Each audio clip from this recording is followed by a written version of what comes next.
Right, here we are. I've got my Interceptor 650. If you're here from part one, thanks for watching.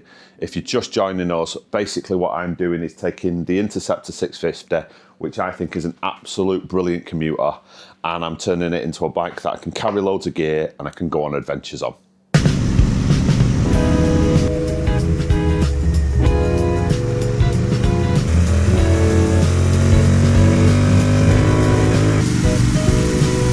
Right, so the first thing that I did to this bike is I had a spare top box off another bike. I know it doesn't look ideal for this bike, but I'm not really into bikes looking pretty. I'm into bikes being practical. So I wanted to get that box on the back of there so I could use it for commuting. So I took myself online and I got myself onto eBay and I got myself the cheapest rear rack that you could possibly get. Came from India, well built, really strong, really sturdy, and I fitted it onto the back of the bike.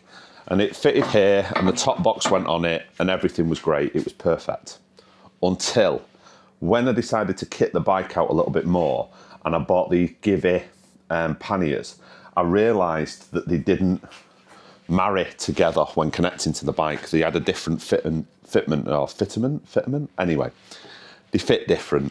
I'm not going to edit that out. Fuck it, this is real. So they had a different fitting at the back of it. So I had to sort of change the way that it worked. Or I had to just swap it out. So I got rid of that because it just wasn't going to work. I was going to have to start welding and drilling holes, and I thought, well, that's not going to be practical. And I learnt my lesson, buy cheap, buy twice.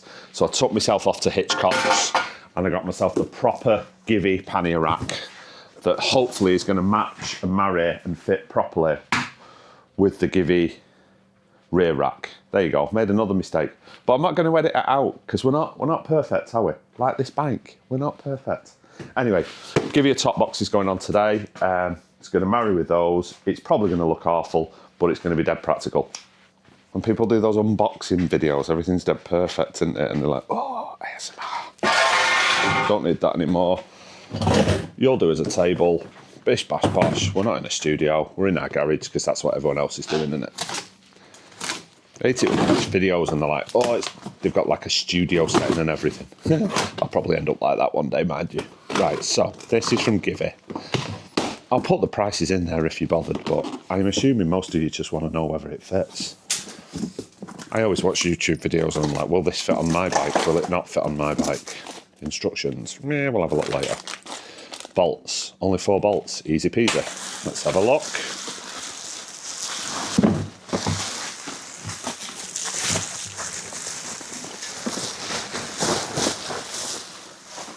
Ta-da! Now, the massive difference that we've got here, when I look at that, balancing that there, let's get the other one.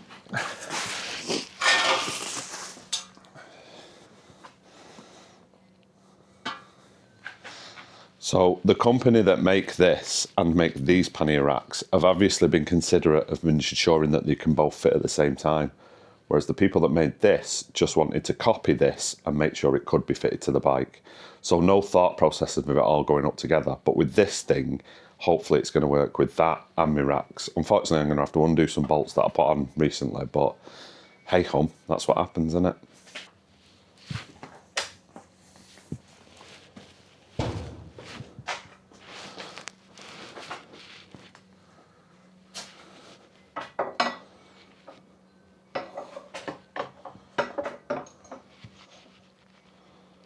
Right, so that thing underneath there, I've got 4 bolts. Should be relatively easy.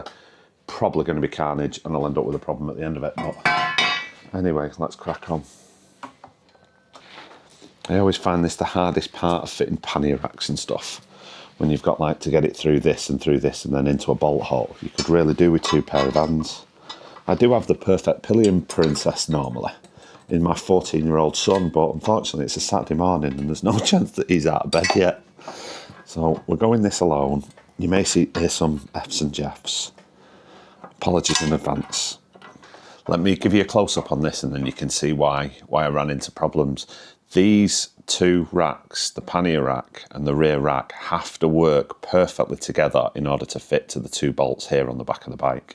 And that's what doesn't happen when you buy aftermarket products or cheap products that don't sort of integrate together. So the people that made the rear rack I originally had, it was as strong and as sturdy as this one seems to be, but it just hadn't married up together here. So this is just testament to buy cheap, buy twice, I suppose, because I bought the same matching Givi products from Hitchcock's, and they just fit together perfectly, and it's just took me about 10 minutes to put this rack on. See, now look at that, that's on, and my brew's not even cold. It's that quick it's took me to do it. So that's, yeah, Givi pannier racks, from Hitchcock's. No sponsorship, none of that nonsense. I bought it from them because they seemingly are the best supplier of parts for an Enfield. So yeah, it's took me not a long time to put that on.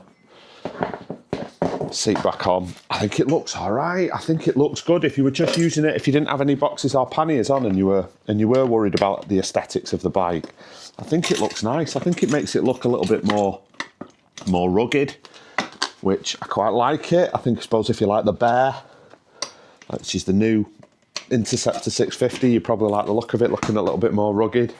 I've got to put the pannier racks on there. Now, I always get these wrong. Have I done this in the video already or not? I'm not sure. So, originally I put them on and I put them like that. And I was like, oh my God, they look awful. Because they do look awful, don't they? But then someone got in touch with me and said, you've got them on the wrong way round. And I think they were like really nervous about like telling me or something. I was like, no, I really appreciate it. So I've now put them on and have a look at the difference of this. Actually, not offensive at all. Maybe I should read some of them instructions that I always tend to throw away. But yeah, I think they look all right. And then when the box goes on the back there, which is whatever box you want, depending on the fitting plate. Oh yeah, I'm happy with that. I'll have to check that they open. No, that'll open fine. I'll have to get the location of it right. Yeah, ready for me adventure. What's next? Tyres, I think. Oh no, sump guard. Part 3 soon. See you later. Thanks for watching.